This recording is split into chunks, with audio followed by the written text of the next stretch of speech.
سیدنا ابو ہریرہ رضی اللہ تعالیٰ عنہ بیان فرماتے ہیں ان رسول اللہ صلی اللہ علیہ وسلم قال، بے شک رسول اللہ صلی اللہ علیہ وسلم نے فرمایا، یعقد الشیطان علی قافیۃ رأس احدکم ثلاث عقد، جب تم میں سے کوئی رات کو سوتا ہے تو شیطان اس کے سر کے پیچھے 3 گرہیں لگا دیتا ہے، یضرب کل عقدۃ، ہر گرہ پر یہ پھونک دیتا ہے، علیک لیل طویل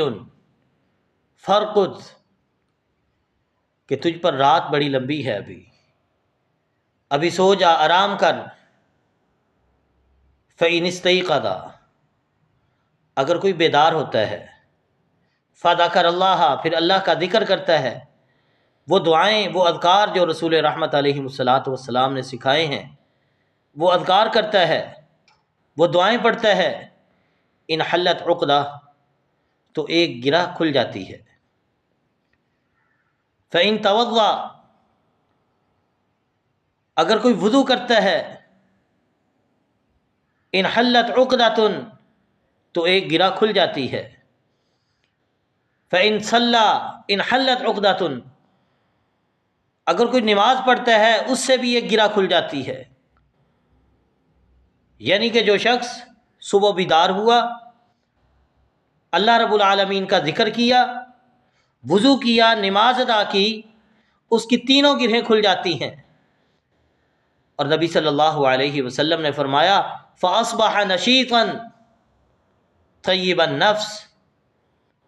وہ شخص صبح کرتا ہے چاق و چوبند، خوش مزاج رہتا ہے، اسی طرح اس کا دن گزر جاتا ہے، وَإِلَّا أَصْبَحَ خَبِيثَ النَّفْسِ، وگرنہ جب وہ صبح کرتا ہے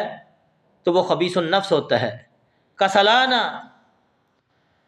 سستی زدہ ہوتا ہے، تو پھر جو صبح سے ہی سست ہے اس کا سارا دن ایسے ہی گزر جائے گا۔ تو ہمیں چاہیے کہ ہم نبی صلی اللہ علیہ وسلم کی ہر سنت کو اپنائیں، صبح اٹھیں، اذکار کریں،